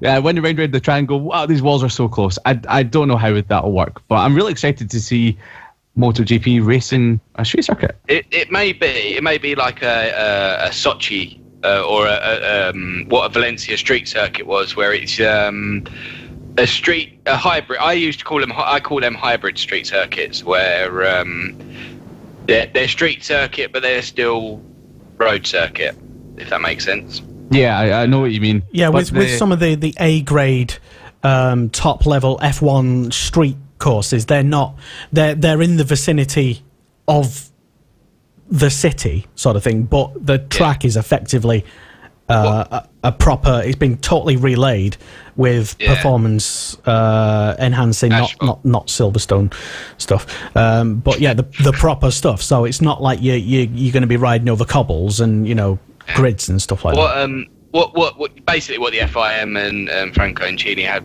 probably had to ask is if a Michele Pirro Mugello style accident happened at 220 miles an hour, and I think his airbag went off at something like 196 mile an hour when he was in the air, how safe is it going to be for him? So, and that's exactly what the FIM and the Dorna homologation guys would have done. They would have questioned what would happen in worst case scenario where you have a Pirro style accident. Is it safe enough for that sort of accident to happen?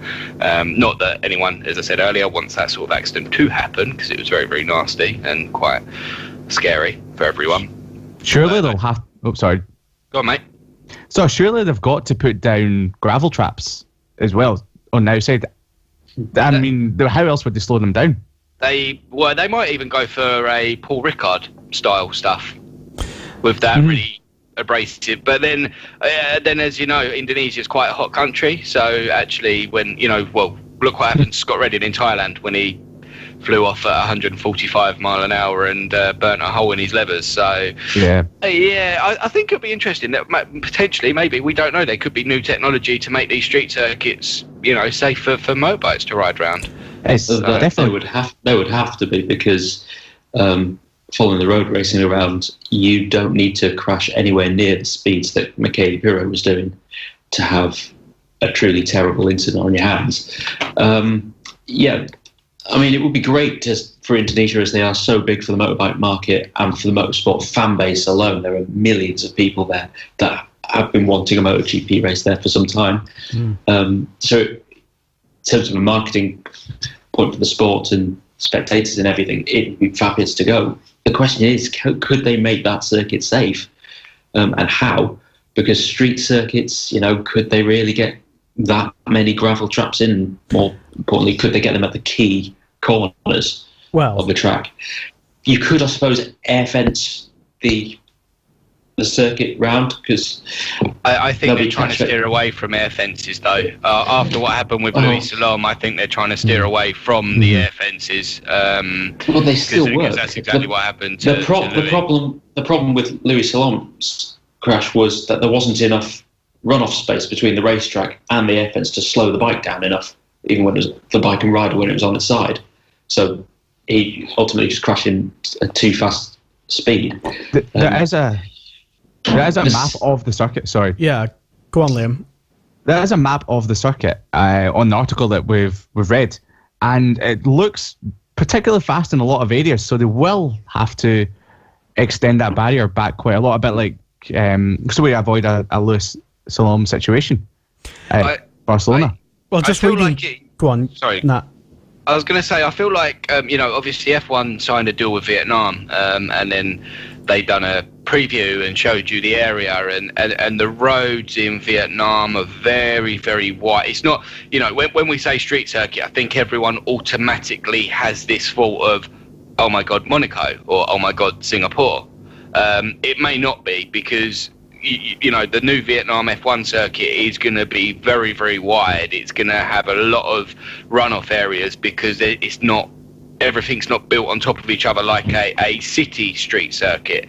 So it depends. That'll be the real difference, because for all we know, it could be sort of a Battersea Park sort of setting where there's grass and grass there anyway, and they'll dig a few holes, and it's technically a street circuit because it's a public road. There has been some news on about what you were speculating on. The president director of the IDTC confirmed today, presumably, that the circuit, quote, the street circuit will be built from zero, unlike the tracks in Singapore and Monaco. It will be, when not raced on, just used as a regular highway in the area. So I think, going back to what I suggested, in that the road will be completely sort of ripped up and started afresh with performance asphalt. The project, it says, going back to the article published on motorsport.com, where we found the breaking news via Kiko Giles. Hi. The project, the article says, will be carried out by the French company Vinci Construction. So everyone get Googling. It's not the same company that laid Silverstone, don't worry. And apparently the surface for the new track is set to go down in September later this year. An option to extend the deal past its initial 3-year duration exists in the contract.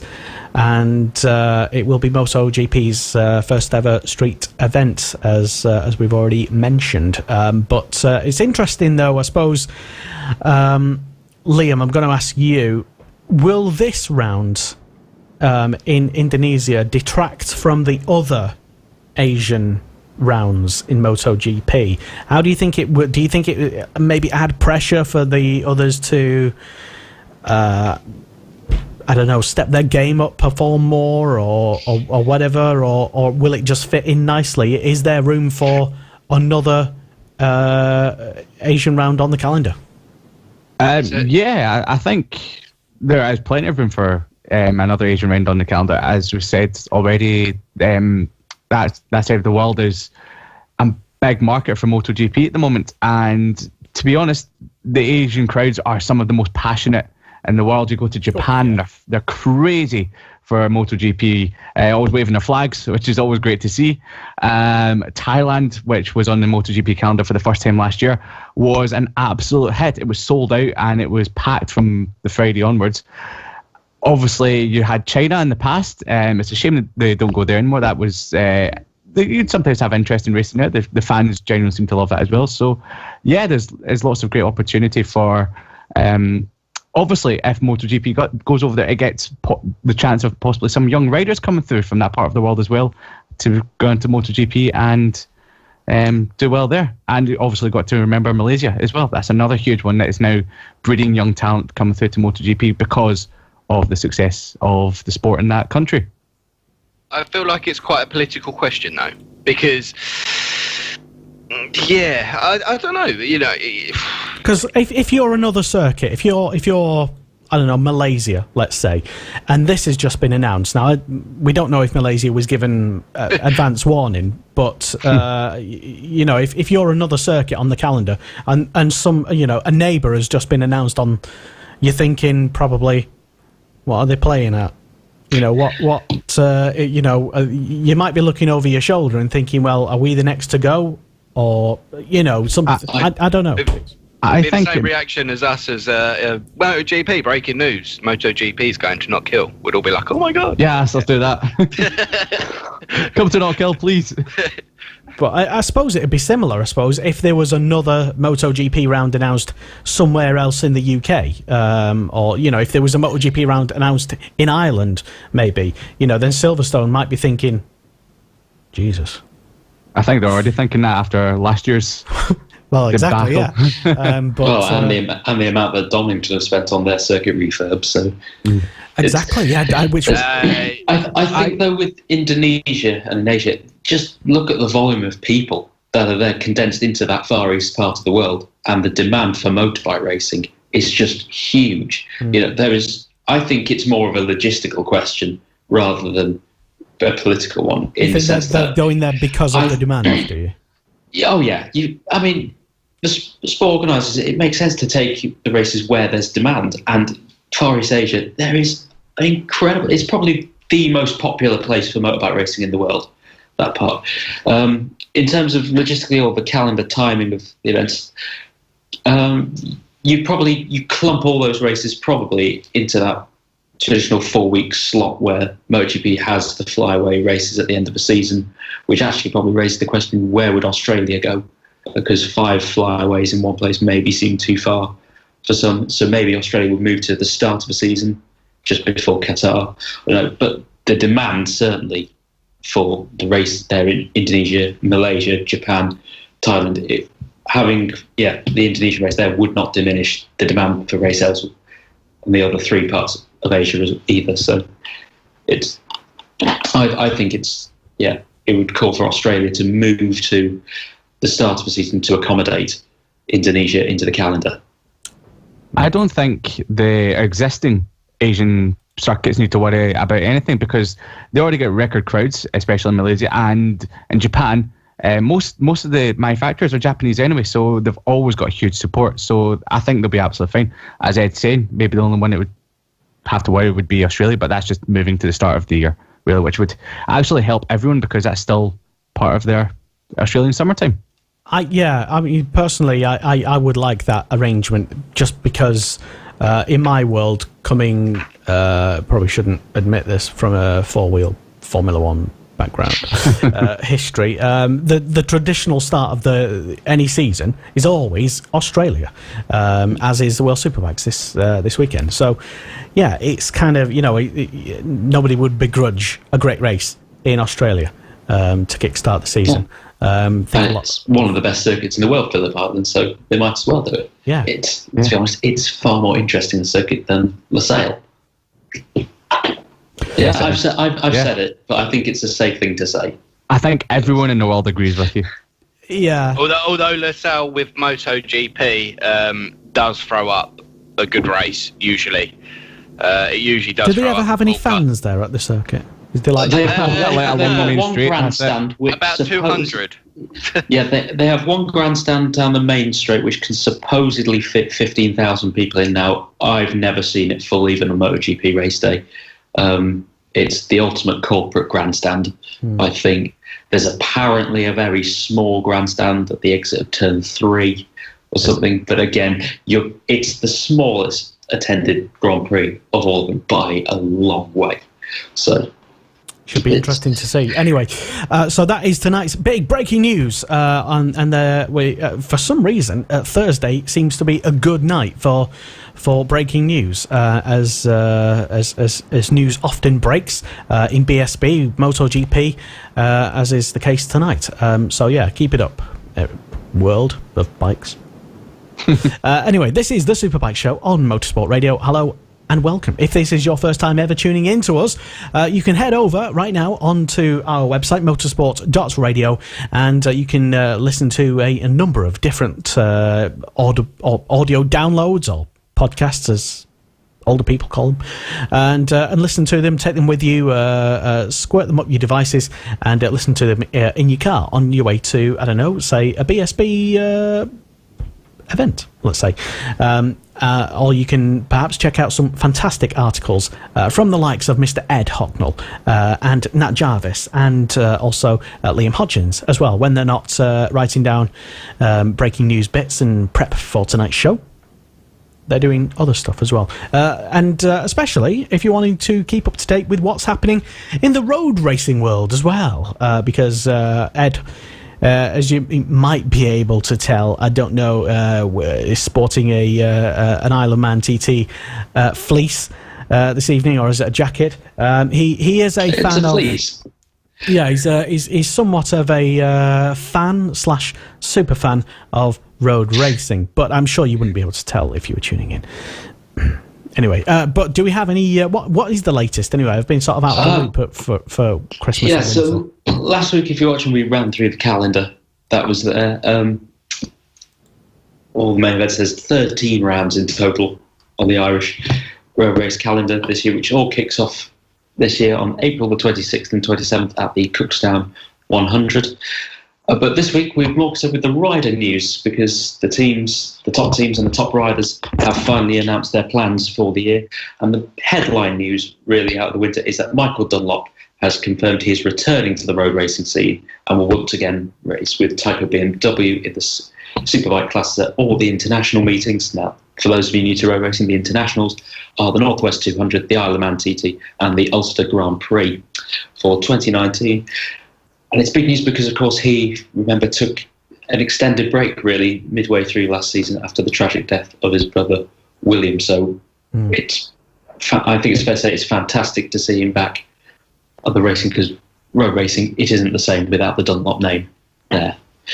Ian Hutchinson, who's hoping to be back for full fitness this season, is once again returned to Honda Racing for the international meets. And he's been partnered by Dave Johnson, the Australian, this year, who's moved across after, I believe, was riding last year for Norton, substituting for John McGuinness last year. But he's now with Honda, and the two of them are going to spearhead the Japanese manufacturers' efforts at the Northwest 200 and the TT. Dean Harrison, who's racing BSB and road racing for internationals once again this year. His team, the Silicon Engineering Kawasaki outfit, they have been given full factory support at the Northwest 200, the TT and the Ulster this year in recognition of their success from last season. Was Dean Harrison setting many lap records at the TT and taking a victory as well. So, which is good news for Dean Harrison, just reward, we should say, for all he's done in road racing the last couple of years. A whole host of newcomers have been given a big opportunity at the internationals. The Penn's 13 BMW team, they are returning to the paddock after a couple of years away, and they've signed up services of Davy Todd, Daley Mattison and Finnish rookie Erno Kostamo to ride for them the internationals. Erno Kostamo is standing in at the Northwest 200 for former Grand Prix racer, Moto3 race, we should say, Danny Ware, who has in recent years become their regular rider on the road racing scene. And last of the riders to be announced recently, James Hillier, one of the road racing veterans, and is he still competing that in British Superstock this year? One of the support classes this year. Were you asking me? Paddock, and that but he's returning to the Quattroplan Kawasaki team for all the international meetings this year. Oh yes, Hillier is doing that. Oh, who's that? Oh, Hillier. James Hillier.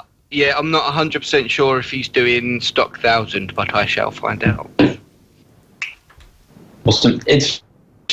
He's teaming up once again with Quattroplan Kawasaki, partnering Glenn Irwin, who's of course moved to the team during the off-season at the Northwest 200. No announcement yet as to who, if anyone, will be James Hillier's teammate at the Isle of Man TT. This year's indications suggest it won't be Glenn Irwin, but as he hasn't raced at the TT yet today, but with Quattroplan Kawasaki being a staple name in that paddock, we could speculate that Glenn Irwin might indeed make his TT debut this year. But as of yet, James Hillier has been confirmed at Quattroplan Kawasaki. Just to answer your question, his teammate. Just to answer your question, yes, he is riding in the British Superstock 1000 for Quattroplan Kawasaki. Awesome. And that, I believe, is all the road racing news in terms of riders. Road racing news. We should have a little jingle. I've been busy making jingles and stuff for the show. You couldn't tell, I know, but as the weeks go on, maybe I'll invent some time where I've got time to make all these cool little jingles and bits of things and stuff. Anyway, so thank you for that, Ed, for updating us on the old road racing front. A couple of comments that have flooded in from people tuned in, amazingly still, this evening on the Superbike Show. Alan Robinson has been in touch. Hello, good evening, Alan. Also, Ryan Lilly, while we were talking, going back to BSB earlier, when we were talking about, I think someone mentioned about Gino Rhea and his departing from OMG, or I think they are mutual departing of ways. Ryan suggested that Gino could set up his own team. He suggests, and Kevin Boyden suggested that he likes that idea, and that might actually be a possibility. So, Gino, if you tuned in, let us know what's going on. You're leaving it a bit late to set some up, but you never know. Who knows? And would it be in BSB? Maybe he's got some unfinished business potentially. Could go back to Moto 2. Yes, I mean, he is spending more and more time abroad. And why not? Because it's, warmer. He made it very clear over the last couple of years on his social media, when he's been at Silverstone for MotoGP, Moto2 and Moto3, that he would love to go back to the Moto2 Championship. So... yeah, but I to be honest, I think the Moto3, Moto2 and MotoGP grid was done in like December 2017 anyway, so that was a joke, by the way. Oh, okay. It wasn't really, but it was all done very, very early on, so yeah. Well, Ryan's been back in touch once again, and he has, I don't know, it sounds like he knows something, does old Ryan Lilly, and he's been in touch regarding what I literally just mentioned. And I will let you know. Ryan says it's not a suggestion. It's actually a very big possibility that Gino could set up his own team, potentially and I suggested BSB just because he's probably got some unfinished business there. So says Ryan Lilly. Ryan's been in touch a few times. Anyway, let us know if you think that Gino Rhea will maybe set up his own team. Maybe. That'd be an interesting one. No, it's just a surprise if he does. I did hear this. I saw Gino on a track day last year at Brands Hatch, and you wouldn't believe some of the kit he actually has. Bike. He had a whole garage pretty much to himself. I suppose you would if you're running, He had an ex-Tito Rabat Mark V, the old really nice old silver and yellow. The old before they went to the Estrella Galicia sponsorship. He has one of them. An ex-Tito Rabat spare Moto 2 bike. He had his old AGT self-funded Moto 2 bike as well. I think it's or AGR or AGT. I can't quite remember the bright orange bike. He got Yamaha R1s. Honestly, I wouldn't put it past him to actually set up his own team because he's done it. He has done it before at World Championship level. So, yeah, it's a possibility, and stranger things have happened. And the BSB paddock's probably one of the friendlier places to be able to do it. So, it's only friendly if you get along with people. And there can be some politics, I hear, in BSB occasionally from time to time. But someone else asked, and forgive me, I forgot, the chat's been going mad tonight, and it's hard to keep up with the scrolling.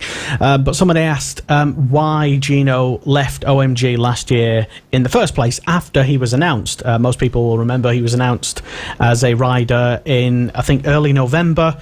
And then literally not even 2 weeks later, it was announced that there had been a mutual separation. And there was not not a particular specific reason given, and to my knowledge, there still hasn't been any specific reason given. It sounds like they just kind of wanted to do their own thing, I suppose. And Gino's not said anything in particular. OMG haven't said anything, so we don't know basically what it was about. We don't know. Do you know, Nat? I don't know. Don't speculate. There's no speculation because both Gino and OMG have been. It could be just a neutral decision. I think it's just one of them things that if there was any turmoil or anything, I don't think we'll ever hear about it. But there might not have been. So it could have just genuinely been a mutual, friendly agreement. So it is what it is. It is what it is. There's no point in speculating when there's no facts available to speculate on. So, because that's when people can, get into trouble. Yes, I know what you mean. So with that in mind, let's swiftly move on to a couple more comments that flooded in just before we wrap up the show. Comment now, Liam, you might know this guy. I don't know. It sounds like he's got a similar sort of name. But Grant has been on. And he says he's just seen that Indonesia have agreed MotoGP's first street race in 2021. Grant, you're so on the ball. We've not noticed. We've just had a full half hour talking about it. Sorry, Grant, I wasn't. First of all, I was taking the piss, sorry. First of all, I don't know who he is. Same last surname, no relation. I'm kidding, it's my brother. I'm quite upset he didn't keep on top of this. Why have you not been tuned in earlier when we were actually talking about it, Grant? Where have you been? Yeah, we're talking about breaking news. Yes, Indonesia is on the calendar for 2021 to 2023, and a street course will be constructed in September of this year, and we will see the first ever street race in MotoGP, which I find quite interesting to say street race, the first ever, because back in the early days, from 1949 all the way up to the 70s, they used to race on road courses anyway. So... The first ever modern. Yeah, I know what they mean, but safety standards. That was before track safety was a thing. It's pretty much go out and just crash into a tree and see if you get back on your bike. By the way, Liam, I don't quite understand why you just wasted the internet when you could have just gone to your brother's room and just told him. Is he literally next door? No, it's not next door. Okay. No, that's the other one. He currently lives in the land of. Well, I don't know where really. England? Somewhere. No. Is it in Scotland or is it in England? It's in Scotland, but I think it pretends to be England. Okay. Fair enough. Yeah. So there you go. I'm sure he's feeling embarrassed now, Grant. So red cheeks and everything. Do tune in again, though, Grant. Sorry. Anyway, Charlie Andrews has been on. Hello. Good evening, Charlie. And she says, surely Gino would rather join a competitive Moto2 team, she says, than sit at the back of the grid on his own BSB bike. Charlie. Right. The problem is there is no competitive Moto2 seat available now. They're all gone. The Moto2 grid is pretty much locked in unless there's a really extraordinary last 11th hour deal, which seems to be my favourite saying tonight, 11th hour. But BSB is a lot more of an even playing field. It's a series where it is more about the rider's bravery and ability than what it is about the bike that you are on. So, it might be a bike potentially at the back of the grid, but, he could do well. I mean, to be fair, I am really, really disappointed Gino isn't on the grid this year. He started looking very, very good towards the end of last year. He was, starting to really trouble the top 10 riders. So I'm a little bit disappointed because he did look really good towards the end of last year. Yeah, and Ryan Lilly's heard something, but he's sworn to secrecy, he said in public. I swear he's trolling us. He is just trolling us. He is, definitely. He's pretending he knows something, but I bet he doesn't. Yeah. I bet you he probably does, but we should get him on the show. We should just phone Gino. Where's the gossip? Yeah, and say, "Hi, Gino, what are you playing at? What are you doing?" But yeah, a few people actually rumoured to be. You know, it's that time of year where people. It's like the silly season has already started, isn't it? You know, I've heard so and so starting up their own team, and Thingy's just, he's about to do a deal with a thingy for an engine, and there's so many teams coming and going. If you believed all the rumours around, then there'd be like 50 teams coming and going out in and out of BSB every single year. Yeah. So. Yeah, and to be fair, let's not forget what happened last year in BSB, where there was a lot of changes throughout. I don't even think we actually finished the year with this. I literally don't think anyone finished the year in the same team that they started it with. Not like literally, but that's what it felt like. There was just so many chops and changes throughout the year in BSB. So, and even more in like Stock 1000 and stuff as well. Oh, it was just. And the thing is, a lot of this was all happening when all the big sort of MotoGP news was happening. So for poor old people that have to sit there and type about it, it was just you pumped out one article and then you're sitting there writing another, and then while you're writing another, then another thing pops up. So but yeah, there's silly season's already started anyway, because Liam, I believe, done an article about Ducati's troubles going into next year, because they've got 3 candidates in MotoGP, and I've said that there's one within World Superbike that could well get the 2020 seat, because I feel like Álvaro Bautista was completely, slightly maybe robbed of actually giving that Ducati seat for this year. Well, the way he performed at Phillip Island. You could not have asked for a better standing. It was the best audition for the job, wasn't it? That you could think of. This is the problem with MotoGP at the moment, is the deals are being done so early that actually Bautista was struggling around Mugello. They announced Petrucci, and then all of a sudden, 3 rounds later, Bautista just absolutely. He was ahead of Petrucci, who was on same year machinery. And when I say same year machinery, Petrucci was on a 2018 Ducati in 2018, rather than Bautista was on a 2017 Ducati in 2018. So he had a year disadvantage of the bike. Yeah, I'm pretty sure he beat Petrucci almost every round in the second half of the season.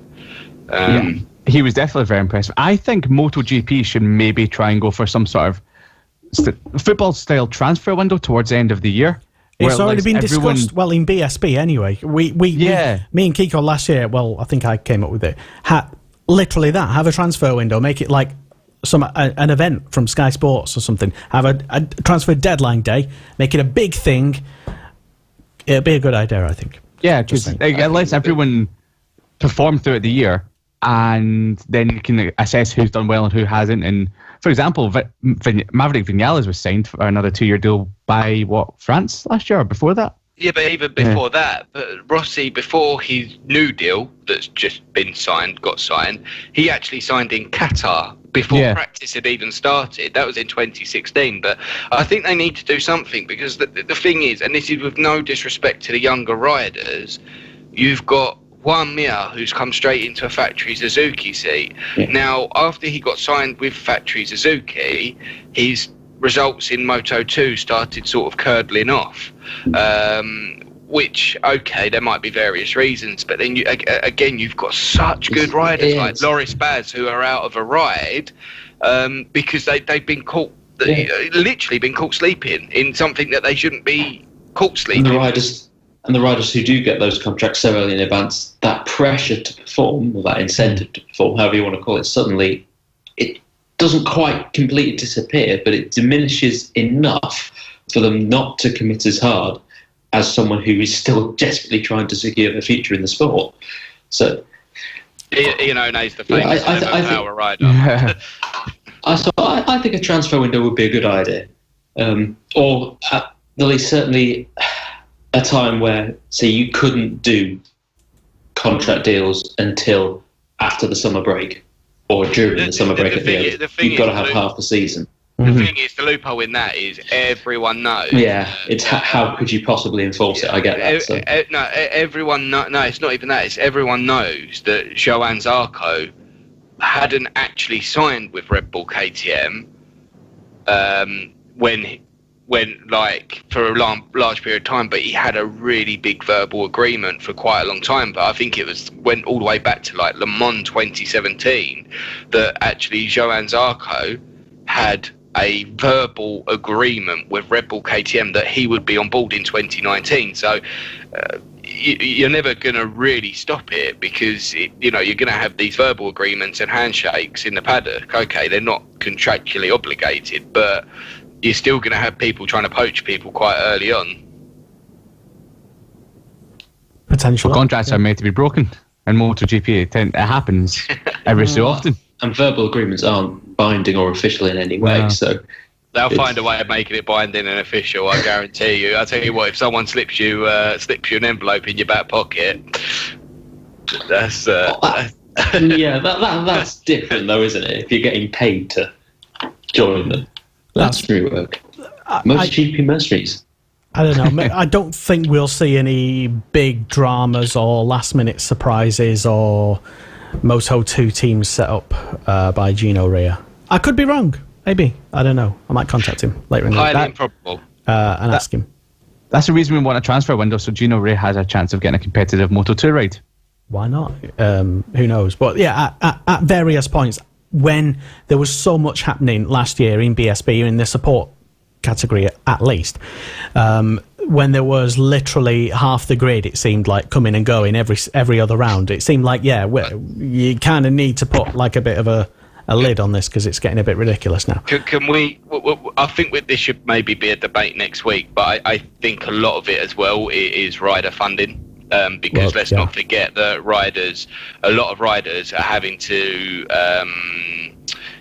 get a lot of money to be able to actually ride these bikes, and I'm talking about Moto3, Moto2, even MotoGP. You have to have big sponsor backing to actually secure a competitive ride. True. And you're talking of 250,000 for a year in Moto3. But maybe that's how much a rider's got to raise for it. Yeah, maybe it would help actually make things a bit more stable, though.